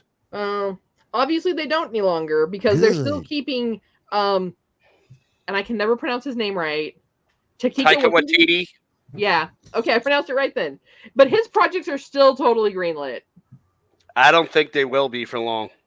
I'm not sure who he's got dirt on, but whatever. No, I think they're doing this piecemeal. I think Bob Iger came in and he's realizing the error of his ways because he greenlit all this crap. Well, Yeah, that I was her think- catchphrase was like robbing Peter to pay Paul. Yeah, I think he's saying. I think he's finally pulling the throttle because it's damaging the brand. That's why Marvel's having. He cut a lot of Marvel stuff already. He's gonna cut a lot of Star Wars stuff. He's and Taika's next after Thor: Love and Thunder. Taika's stock has dropped. I still have the Fabulous movie had the best soundtrack so far. I hated that movie. I mean, I really like Taika Waititi when he's allowed to run free. Like Jojo Rabbit was a great movie, but he also doesn't know when to stop. He needs someone to be like, pull the throttle. Who are here like Thor: Love and Thunder? Who liked that movie? I enjoyed it. I couldn't stand that movie. It's been better, yeah. Is it because Chris Hemsworth has a better ass than you? Dang. How many times is Thor gonna leave to find himself?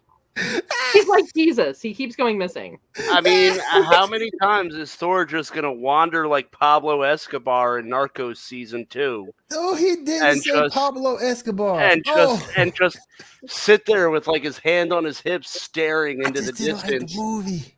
He's wondering why all the rum is gone. It's fine. He'll find I mean, what it was, man. It's like after Thor 2, he just kept leaving to find himself. Maybe it's like this isn't this like why you're Thor, you're a god, you don't need to find yourself, you're there, just whip your hammer around and fly into something and knock Mark Ruffalo out and replace him with Edward Norton again. You bugging. Nah, Mark Ruffalo sucks. I will stand by that.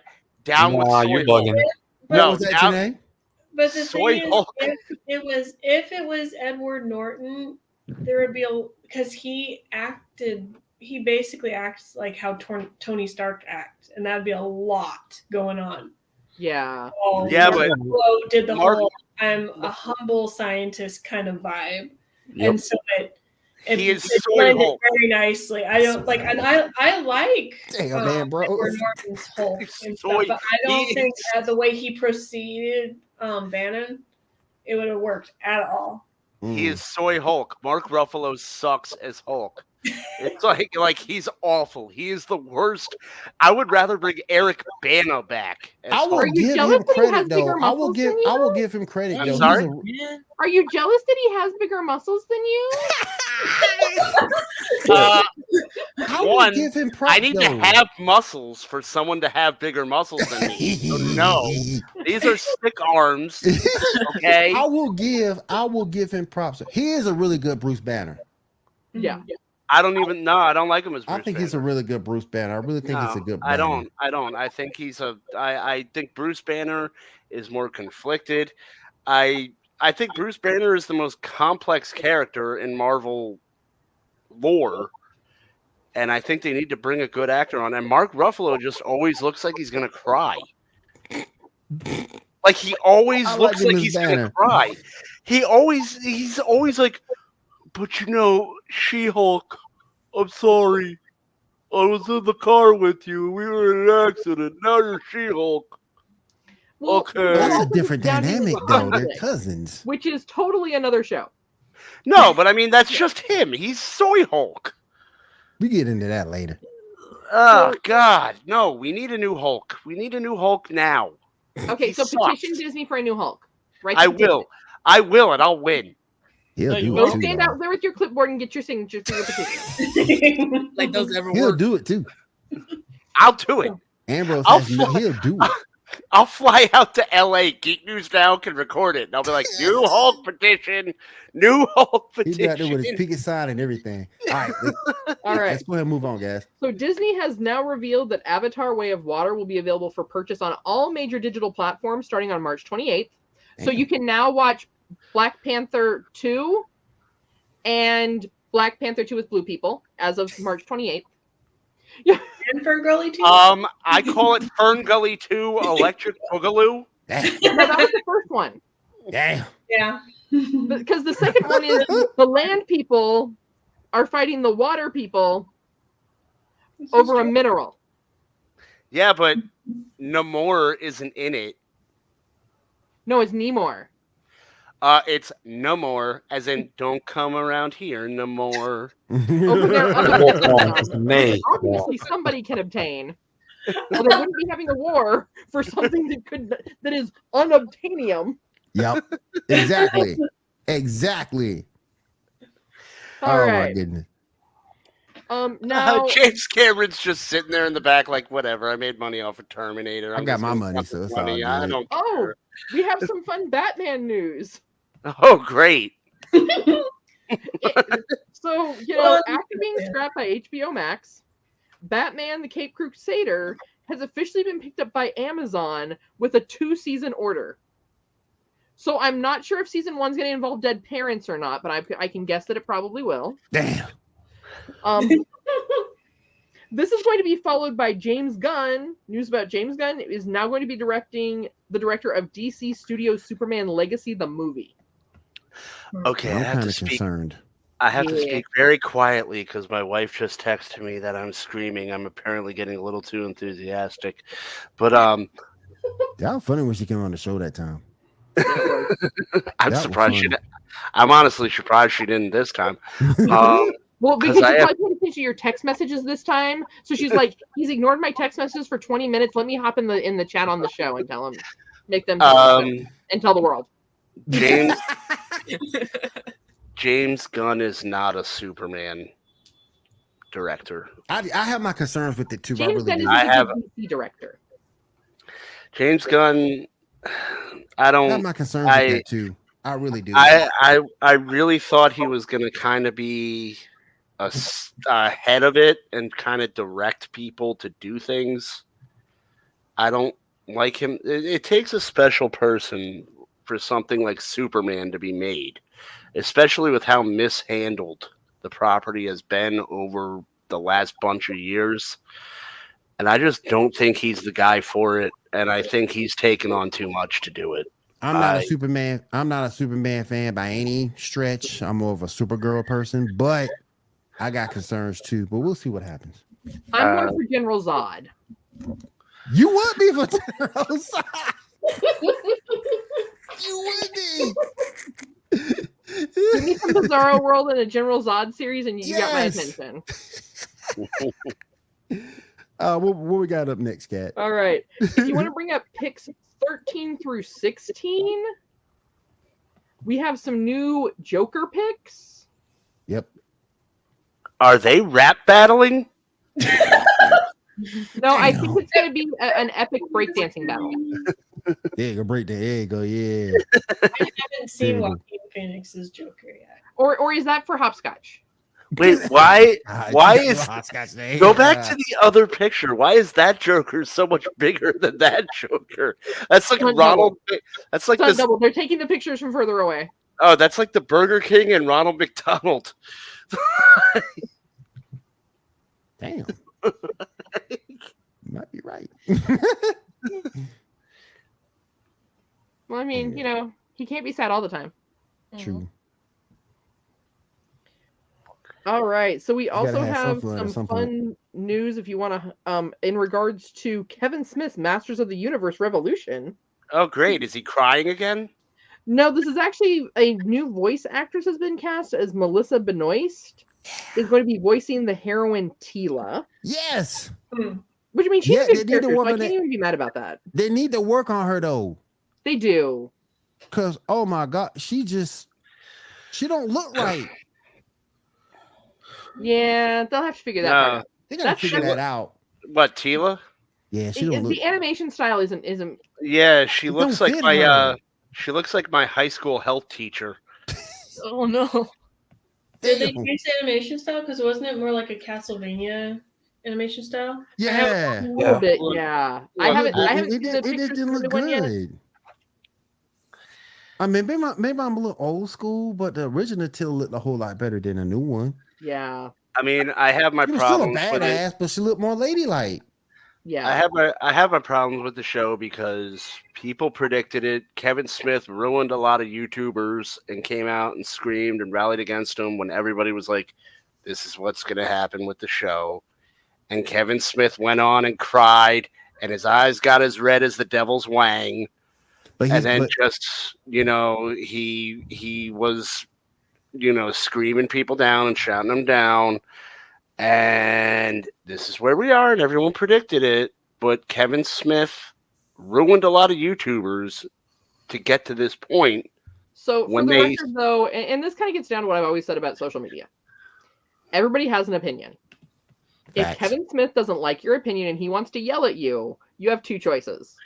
But at this point, it wasn't. But at this point, it was a fact, and he was yelling at you and telling you it was false while the show was going on, and it became a fact. But here's the thing with that. You have two choices as a YouTuber at that point. You either say, okay, I put my opinions out there on the internet. But they weren't opinions, they were facts. Either way, the way they perceive the facts, they put it out there for the world. Okay. Not everyone's going to see your truth the same way. Mm-hmm. They saw the show. But if that was not... If but they saw the show. Yeah, I know. Give me a minute. Okay. Did you spray me like a cat? So, let me get the newspaper. If you go out and you openly criticize something, you have to know, I know at any point in time, someone could come on here and be like, that woman right there is absolutely crazy and out of her mind. Okay, fine. But you have to decide at that point if you're going to cave into the demands of this other person or if you're going to stand your ground. And that is something that being on YouTube, TikTok, any social media platform, you have the right to say whatever you want. But other people also have the right to come in and say whatever they want to attack you. I've been there. Yeah. I've been there. My opinion of Hawkeye, I get killed for it every day. My opinion of Cyclops, Scott Summers, I get killed every day. And definitely my opinion of Sailor Venus, I get killed every day. Yeah. But we've all been there. But my thing is, when people are getting reports on the show and the show is on and they're reporting on the show and saying He-Man is pretty much deactivated and Kevin Smith is publicly discrediting them while the show is going on in real time. But here's the catch. The show wasn't ever He-Man. It was Masters of the Universe. Right. It wasn't just He-Man. It was still Who was the show? Who was the show marketed to? It wasn't fans of Orko. But it was titled Masters of the Universe. But when you look at Masters, when you look at Masters of the Universe, but when you look at Masters of the Universe, there's nothing wrong with putting shine on the rest of the cast. See, that's one thing that killed Dragon Ball. The minute you made Goku and Vegeta Super Saiyans and going to Super Saiyan Guy, Ultra Instinct, Ultra Ego, once you did all that, you killed the need for the rest of the cast. Mm-hmm. I understand that, but when Kevin Smith is saying, no, we're not going to kill off He-Man, we're not going to kill off He-Man, He-Man's the main focus of the show, we're not going to do it, you guys are lying, you guys are lying, you guys are lying. And then in the second episode, He-Man's gone. But then he came back when they transferred into the realm with the other Masters of the Universe. Right. And that's when you have to do as a content creator. You have to stand your ground at that point because you are only speaking on what you see. Mm-hmm. You have to stand your ground. You just can't wuss out at that point. If that's your opinion, stick by your opinion, stick by your guns and move forward no matter who says what. I just think I just lost a lot of respect for Kevin Smith over this span of time with this.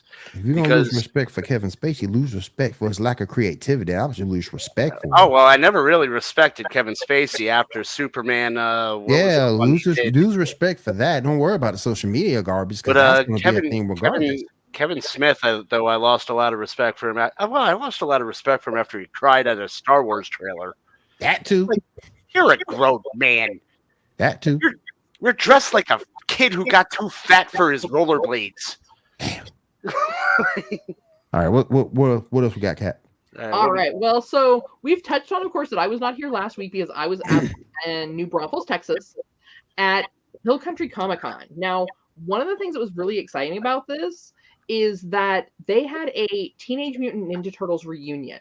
Ooh. So you had Townsend Coleman, you had Cam Clark, you had Barry Gordon, Rob Paulson, and Renee Jacobs all there, and they were the voice actors for the original cartoon cast. Mm-hmm. They were there signing autographs, taking photos. Awesome. Yeah, doing panels.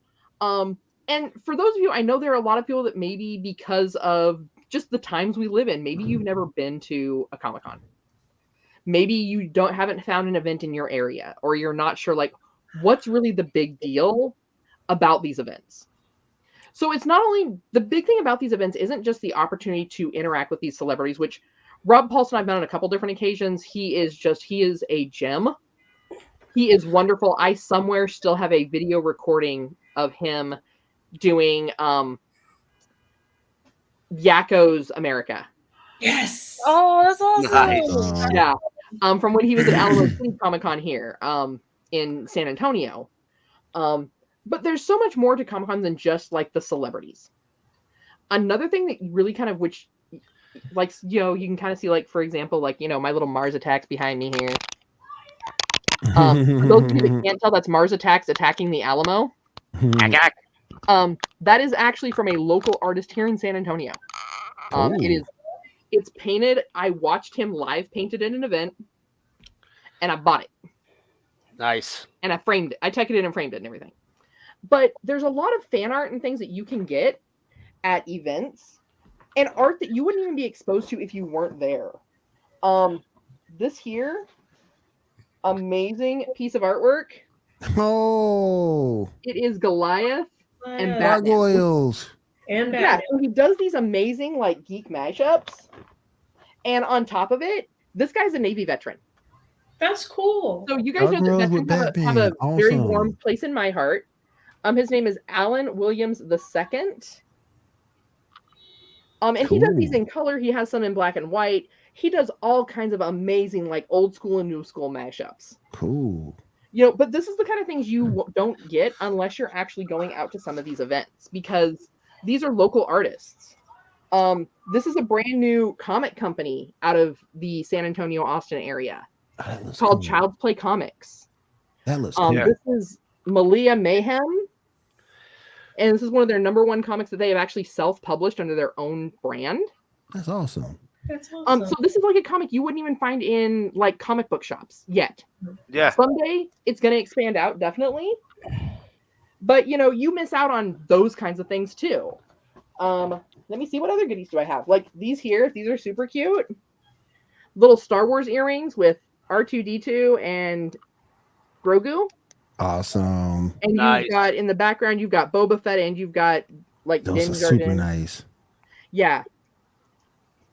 And these are actually from a company called Mish Originals. So like these are things that unless you're going to a convention in Texas, you may not even get, because some of these folks are local to the Texas area. Right.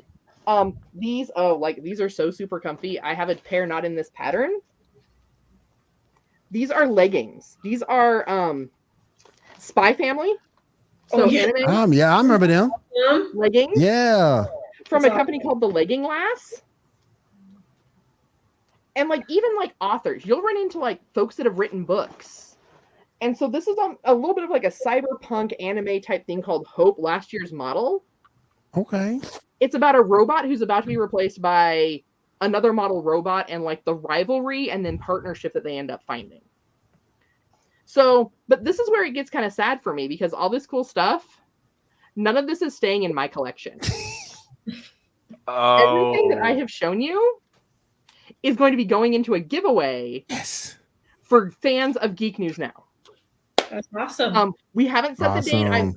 This is the tip of the iceberg, guys. Like there are so many. I've got candles. I've got more comics. I've got more art. All kinds of cool stuff is going to go into this giveaway for you guys. And so in order to stay tuned for that, make sure you're following Geek News Now over on Facebook and Instagram. And we're gonna Twitter. make sure that all of our folks that have stuff in this drawing are tagged.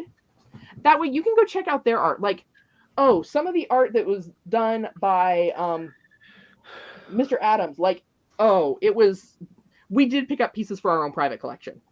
We did. Because, well, you know, veterans support veterans, and anywhere I go, my husband's always going to find all the other sailors. Because, yeah, he's a Navy veteran, and so, you know, they had a really nice long chat. So, yeah, make sure, like I said, these are just some of the fun things. These are more of the material kind of like consumer items. But some of these things you won't find anywhere else other than at a Comic-Con. Mm-hmm. You're not going to find, you know, like I said, eventually, could this comic maybe end up in national publication? Absolutely. Possible, yeah. Yeah. But it may be years, so you may miss out on like an entire like 200 copies of that comic that were only available in Texas. Mm. Art like this, unless this artist is traveling or you're going to their website, you're not going to find this art. And like I said, it's this really cool mashup with Gargoyles, sorry about the glare, guys, and Batman. That's awesome. Like, yeah. And so make sure you go over to the Facebook page at Geek News Now and follow us on Instagram as well, because it'll be announced at both of those places. And like I said, we're going to make sure that everybody who has items in that drawing is tagged, so that way you can go out to their websites, help support those businesses, those geek businesses that, you know, that have items in that giveaway, or, you know, hey, enter the giveaway yourself, because like I said, you're going to get some really cool stuff. There is so much cool stuff there waiting for people. Cool. But yeah, so that's really kind of fun and exciting, and that should be coming up here soon. We're just working on the details and getting all that set up, and then we'll also make sure that once it is announced, we'll include like links down in that little comment section. So that description, yes, it's important. There's going to be links there. Read it. Is there going to be like cat exclusive stuff? Like sausage links? There are not. There are not going to be exclusives of mine in there, because this is specific to like Hill Country Comic Con. So, and real quick too, keep it also on our community tab, GN's community tab. You'll probably find the same links there too as well. So keep that in mind also. All right. And so, like I said, we talked about the anniversary of the Teenage Mutant Ninja Turtles. The star-studded voice cast of the Teenage Mutant Ninja Turtle Mutant Mayhem has been announced by Seth Rogen at the Nickelodeon's Kids' Choice Award. Do you want to bring up pictures 2 and 12? Yep. Oh boy. That's that so one. Yeah, that's moving forward. So that should be really exciting. 2, 12, 2, 3, 4, 5, 6, 7, 8, 9, 10, 11, 12. Okay, got that one. You got this one. I'm still not sure how I feel about the art style, but we'll work it out. Yeah. Why is Raphael missing a tooth? Is he Mike Tyson? So I do like. I'm not gonna lie. I do like Jackie Chan as Master Splinter. I do too. It seems to fit him. Yeah. Mm-hmm. It reminds me of the Spider-Man Into the Spider-Verse animation. Oh, that's gonna be amazing. Is that Ernest? No. John Cena as Rocksteady is going to be pretty epic. Ernest. Oh man. Oh, great, Ant-Man. Like, I feel like Giancarlo Esposito just never turns down a script. I feel like Giancarlo Esposito is just like, oh, it's a villain role. I'll take it. He got a thing called he like the rest of us. He got things called bills. Well, that's true. Oh, you know. Post Malone is in it. Hannibal Buress is in it. I'm actually Dingus Frog. Nice. Nah, I'm not sold on it. I'm just gonna say this: did she not get enough M&M monies? So she now has to be in.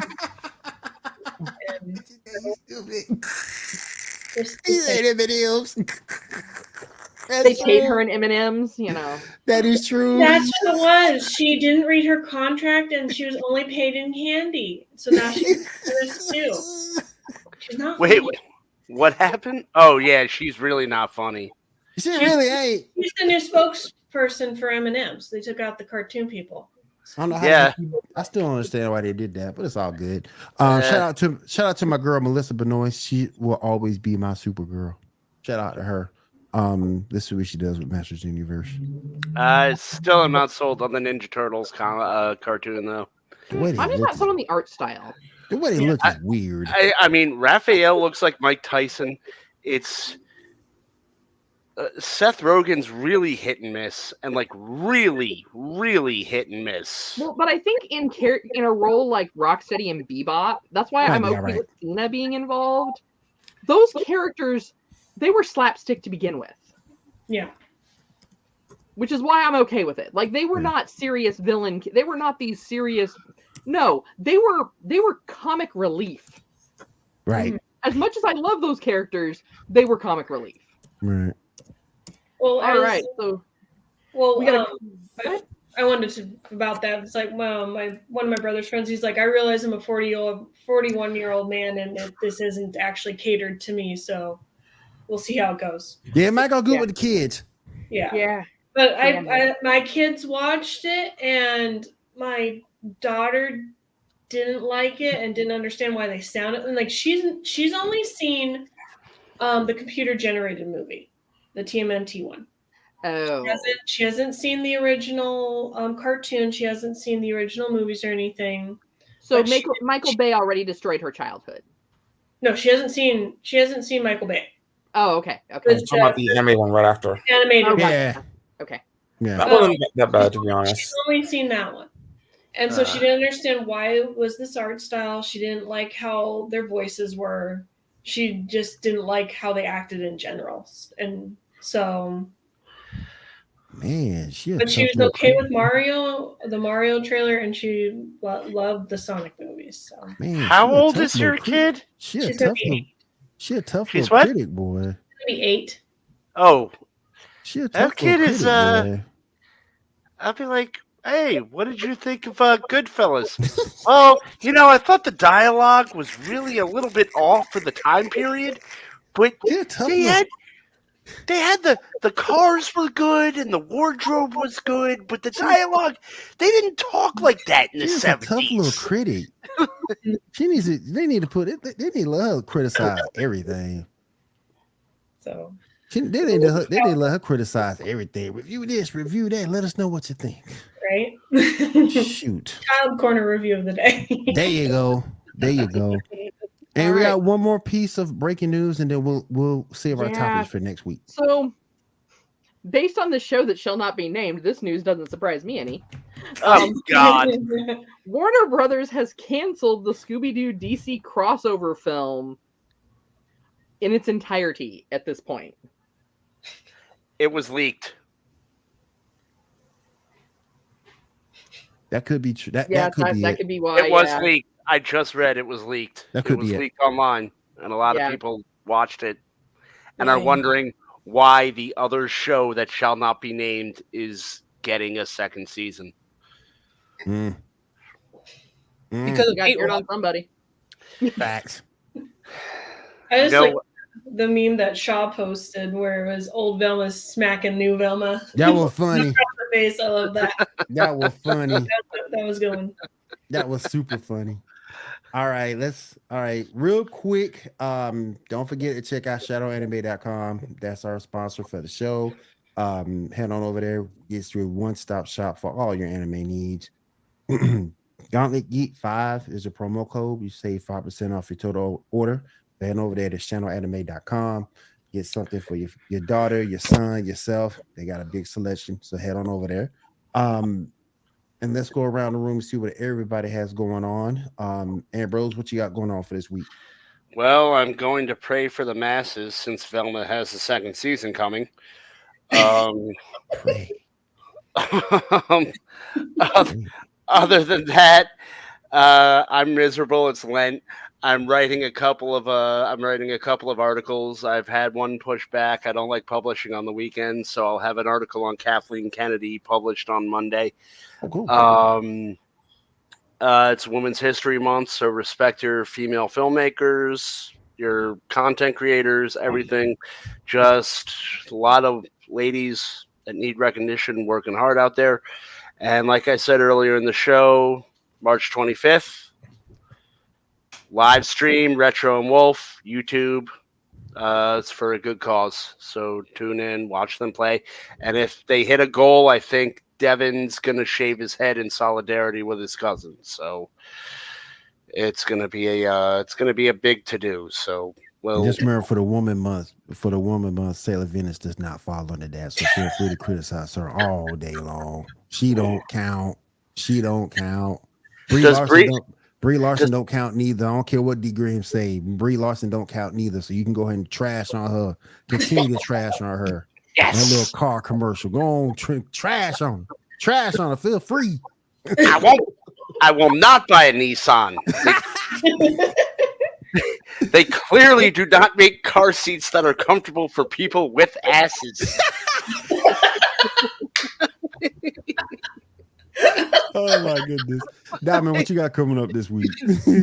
I'm gonna crank out more Mass Effect gameplay and more Yakuza gameplay. Cool.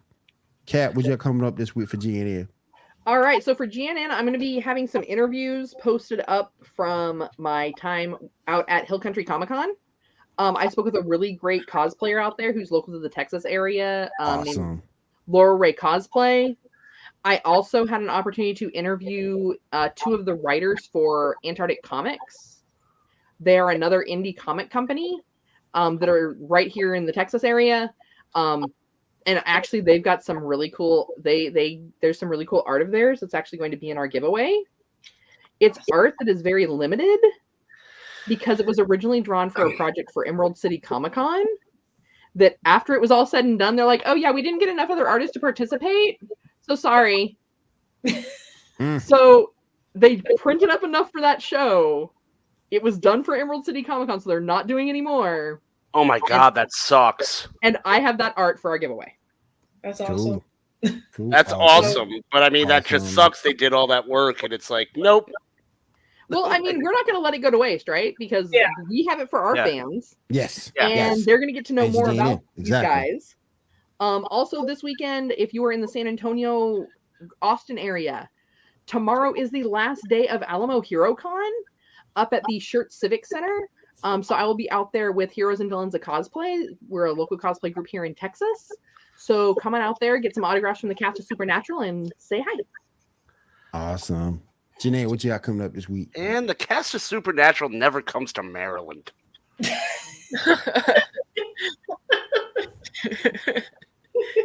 Ambrose said that thing personal. Oh, speaking of Supernatural, I got like a bullet rock salt from my friend. Nice. Oh, cool. It's really cool. All right, Janae, what you got coming up this week? I'm just reposting stuff on my Instagram stories at JLXNB on Instagram, and just working on some personal projects that I have that people have commissioned. So cool. All right. Shaw, what you got coming up this week? Nothing really. Just watching some old shows, and that's it. Awesome. All right, you guys. If there is nothing else, I know we ran a little bit long tonight, so please forgive me, but we was having such a conversation. I just couldn't kill it early. So please forgive me for that. I do apologize. Holy crap. Did we go to 2 hours? Yes, sir. Wow. Yes, sir. We went to 2 hours tonight. So, but it's content that fits. If you're on a long train ride, long bus ride, something like that, there you go. We got you covered. So, It's better than Velma. Listening to the podcast over on Podbean. Where else are we, William, that they can listen to us? Better than Velma. Yes, you can listen to us. You can listen to us everywhere. We're on YouTube. Check us out, GNN, Geek News Now. Don't type in GNN, Geek News Now, and search on YouTube. Check out all our shows there. We have 7 of them, including this fine show. MCU Mondays, Cantina Happy Hour, Geek Gauntlet, Wolf's Tavern hopefully will be coming back soon. Light and Lights, Captain's Light, Logs and Lifesavers, hopefully that'll be back. Post New Cam and Focus, really good podcast. Got a lot going on. Stephanie, check us out over there. Also check out the Geek News Now podcast channel over on Podbean. So we'll have all our shows there as well. You can also go over to the website. And Ambrose, you want to tell them more about that? Yeah, you go to the website, you hit the drop-down menu, you'll see a option that says Pure GNN, and you get to sample. Like you'll see this show tomorrow on there, and you will see anything that we do will be on there, and you can sample it, and then you can come back here on YouTube or Twitch or whatever you want to watch us on, and you can subscribe and you can have fun and you can participate in these awesome giveaways that Kat has set up once we get them organized. So please go to the website, check us out, come back, subscribe, and we're fans creating for fans. So yes, like, comment, and subscribe. All our shows. Definitely check us out. All right, you guys. If there's nothing else, I want everyone to have a good week. Have a safe week. We'll be right back here, same back time, same back channel, for another episode of the Geek Gauntlet podcast. Everyone have a great week. Have a safe week, and take care. Later, guys.